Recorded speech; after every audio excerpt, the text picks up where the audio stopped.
mayambu ahan bamaktada kanglele pungwari channel ki maikaitagi mayambu amuka hana taram nokchari ngasi swagi subscribers na thabira powari asyang bothokiba mayamda khudol tamjarake haiduna puduna laksari wari sili thoksarapa matamda soikiba lankiba kaya yarobasu mayamna nungsibiduna ngakpi haiduna hajari wari sia hodrenga mangona adom channel asibu mapung phambada saruk yabibo oina adom ki mamal yamlaba like amadi subscribe share to bira mohai to na hajari adok amana pithok sariba QR code number asida adom ki mateng khajek tang oirabasu relic kemda leiriba mio singdamakta mateng to bira mohai to na hajari adudi wari saukjarake wari asi aiga pokminaba iyambada asyang ba makithokiba wari amakhakni matam maduda aida angang oiribanina koiba langbasu amata satte matam madu March thani aikhogi dadadi class 10 thaba loikiba numit mangani khatangai riba matamni numit ado yoksang mai thaba numitni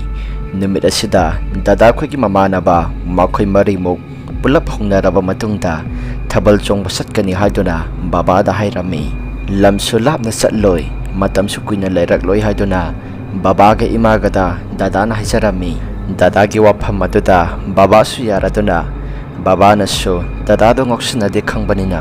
matam phatte thengna lairakano phas chugluraba matungda halao haiduna dada da haiki baba gi wafam maduda dada su harawraduna hoi baba heram laba matungda mahaksu thabal chongba satkhi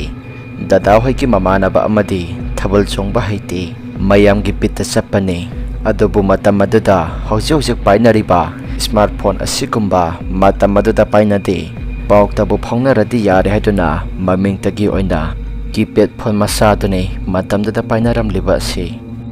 thabal chongba yaudaba dadaki mamana baduna mahaki phone da pungjing luba matamda pung 12 makhai taduna leiba thingnakhi mamana ba tesu tholak thaba maramna dadaki mamana baduna manungda changsilaga koktoke khalabasu ngamdi ngamda satti satning amuk phamtha amuk laptop dana lei usinna ngihak leiraba matungda dada hoi makhoisu thabal chongbadu loiraduna makhoi pulap tholakhi pung kaya taragya haituna makhoi masal hainarakpa matamda pung adusu yengluba matamda ahingki pung baro sapsana taraga leiba thingnakhi maya madasu pung asi thingi matung manaw ahal laman singna thabal chongba satke haibada yarakla roi haiduna makhoi masel so hainarami dada hoi ki mamana badasu lambi da thabal chonglubagi wari saduna lai makhoi na asum lakpa matamda khara laptakna makhoi ki mamanga duda nupi ama satlibada uraklami adabu dada hoi ti makhoi de kaya hinjina khanjalute makhoi na sapham thokpa lambi do adamak chatle nupi adu urakpa matamda dadaki mamana ba amana asumna hairakhi kaino bhai mangda satliba nupi asibu miro asibu natraga laira makhoi su hana lamna urakpa duda kaya hinjina de khanjalu dabani adabu asum changsilaklaga nupi adu nakna urakpa dagi makhoi su karino haiduna yengnai dadagi wakhalda su asumna khalle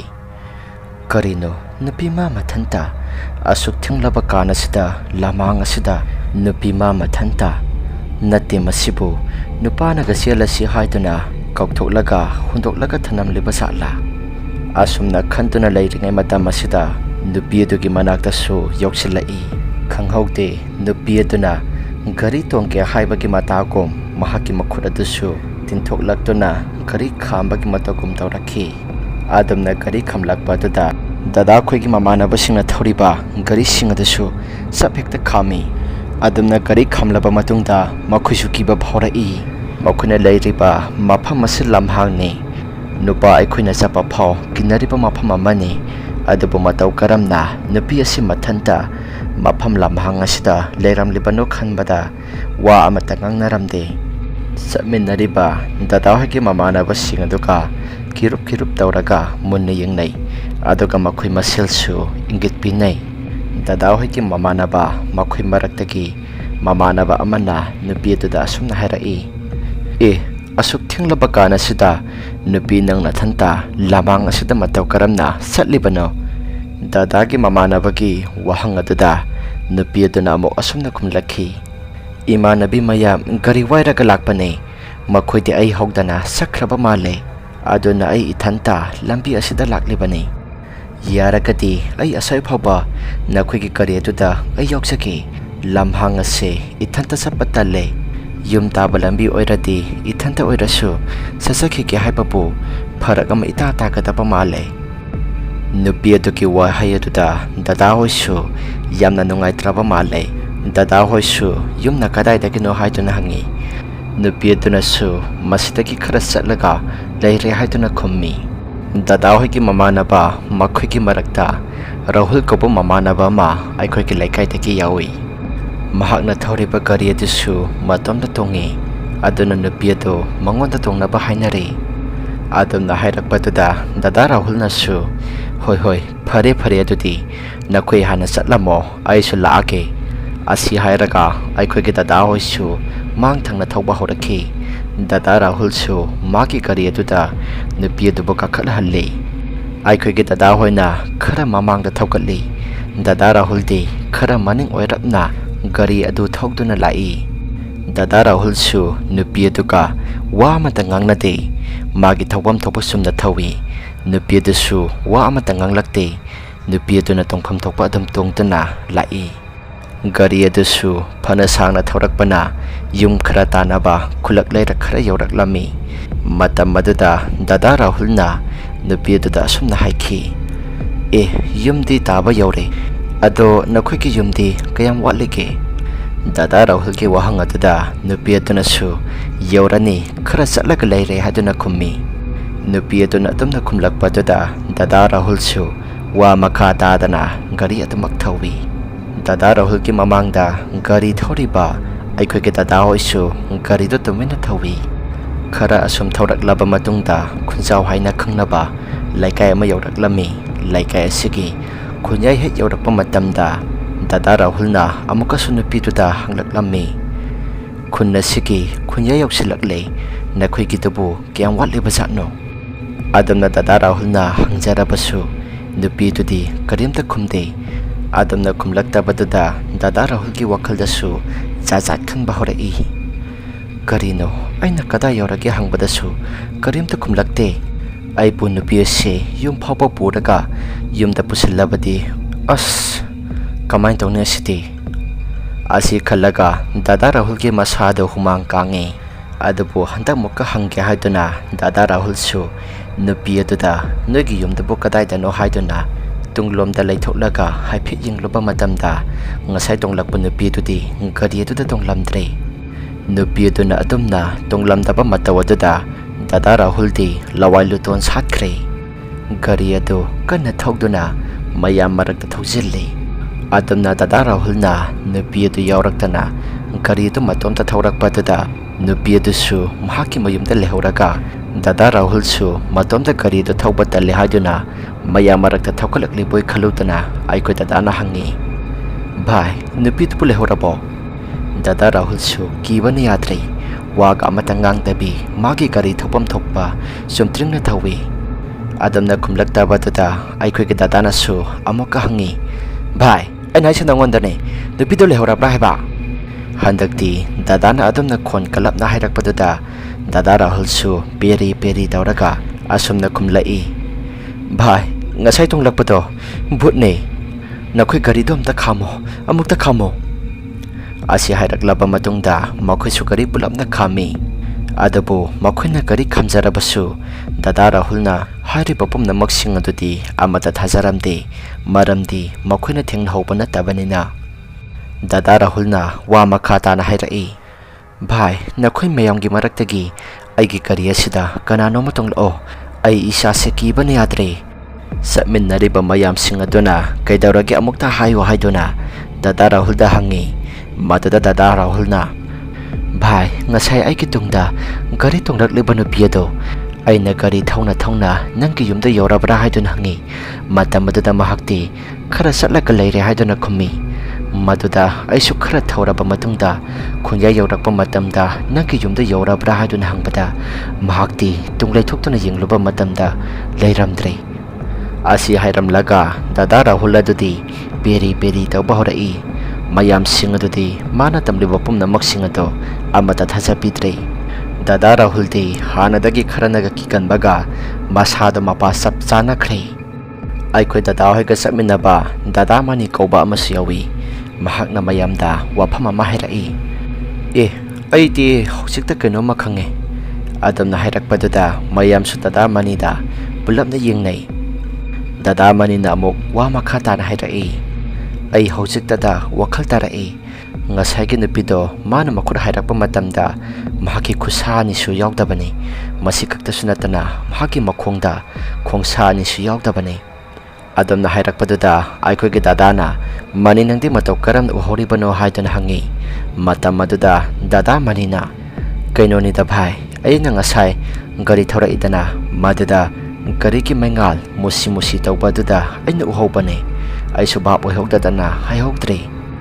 Adamna ngangna ringai tanjaduda sorok mapan thokpa wapal singado nungsitti mana matasitana wana singadusu phere haiba horai.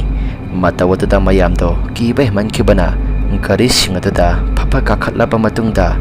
gari adusu thauraklammi. Makhoi mayamna gari thauraga lakpa matamda tungthangba saruktasu surot lauraga tanarakpagi mawongda taurakhi. Makhoisu gyamen amata tadre kiba himankibana gari adusu kanna thawi.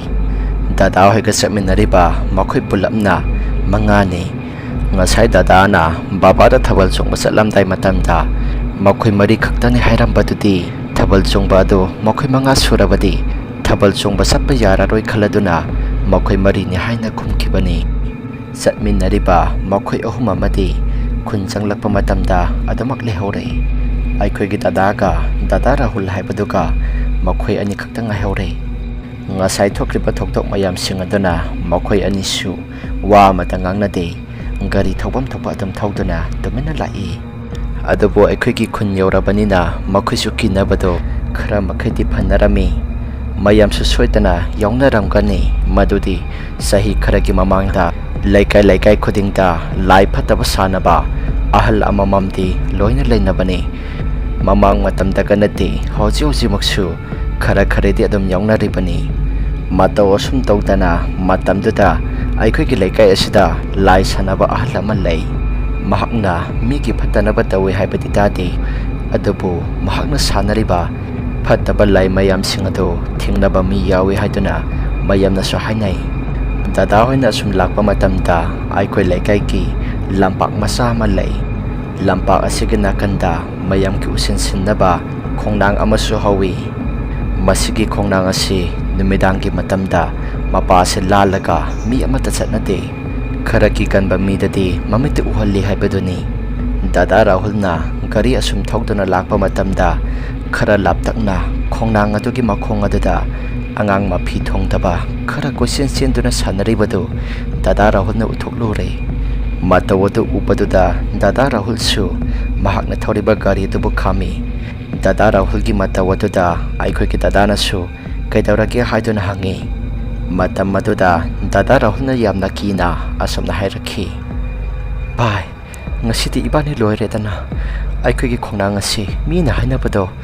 ngasidi ibani da thoklare ngasidi ibani siba soitre. Dada Rahulna hairakle bawafam maduda aikhoi gi dada su khongnang aduda yengi.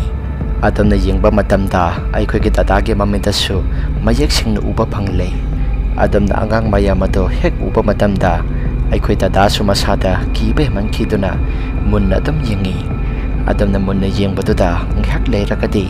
angang singadusu mafam khangawdana loina mangkhre.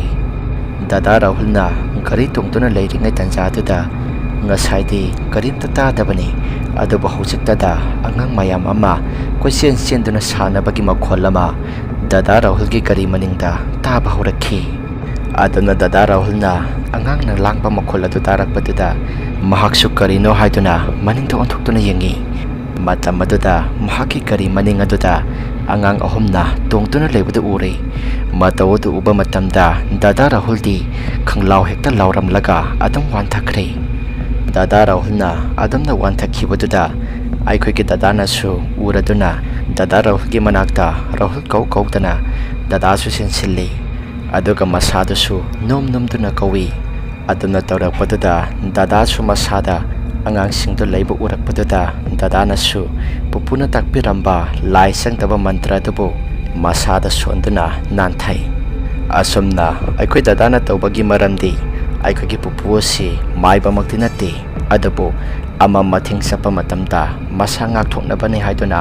ꯂꯩꯋꯥ ꯇꯤꯟꯋꯥ ꯀꯌꯥꯗꯤ ꯑꯩꯈꯣꯏꯗ ꯂꯣꯏꯅ ꯇꯥꯛꯏ꯫ ꯃꯔꯝ ꯑꯁꯤꯅ ꯗꯥꯗꯥꯅꯁꯨ ꯇꯧꯔꯤꯕꯅꯤ꯫ ꯑꯗꯨꯝꯅ ꯃꯟꯇ꯭ꯔꯗꯣ ꯁꯣꯜꯂꯒ ꯗꯥꯗꯥꯒꯤ ꯃꯁꯥꯗ ꯍꯦꯛ ꯅꯥꯟꯊꯈꯤꯕꯒ ꯃꯤꯠꯇ ꯎꯔꯝꯂꯤꯕ ꯑꯉꯥꯡ ꯃꯌꯥꯝꯁꯤꯡ ꯑꯗꯨꯗꯤ ꯇꯞꯅ ꯃꯥꯡꯕ ꯍꯧꯈ꯭ꯔꯦ꯫ ꯑꯗꯨꯝꯅ ꯃꯥꯡꯈꯤꯕ ꯃꯇꯝ ꯑꯗꯨꯗ ꯗꯥꯗꯥꯒꯤ ꯒꯥꯔꯤꯗ ꯉꯁꯥꯏ ꯌꯥꯎꯈ꯭ꯔꯤꯕ ꯏꯁꯤꯡ ꯑꯗꯨ ꯅꯤꯡꯁꯤꯡꯂꯛꯇꯨꯅ ꯏꯁꯤꯡ ꯑꯗꯨ ꯂꯧꯊꯣꯛꯂꯦ, ꯑꯗꯨꯒ ꯗꯥꯗꯥ ꯔꯥꯍꯨꯜꯒꯤ ꯃꯀꯣꯛꯇ ꯏꯁꯤꯡ ꯑꯗꯨ ꯊꯥꯕꯤ꯫ ꯏꯁꯤꯡ ꯑꯗꯨꯁꯨ ꯑꯗꯨꯝꯅ ꯊꯥꯕꯗꯒꯤ ꯗꯥꯗꯥ ꯔꯥꯍꯨꯜꯁꯨ ꯒ꯭ꯌꯥꯟ ꯇꯥꯔꯛꯇꯨꯅ ꯍꯧꯒꯠꯂꯛꯏ꯫ ꯑꯗꯨꯝꯅ ꯗꯥꯗꯥ ꯔꯥꯍꯨꯜꯅ ꯒ꯭ꯌꯥꯟ ꯍꯦꯛ ꯇꯥꯔꯛꯄ ꯃꯇꯝꯗ ꯃꯍꯥꯛꯀꯤ ꯃꯆꯤꯟꯗ ꯀꯤꯔꯦ ꯍꯥꯏꯗꯨꯅ ꯀꯣꯏꯆꯦꯟ ꯆꯦꯟꯒꯦ ꯇꯧꯏ, ꯑꯗꯨꯕꯨ ꯗꯥꯗꯥꯅ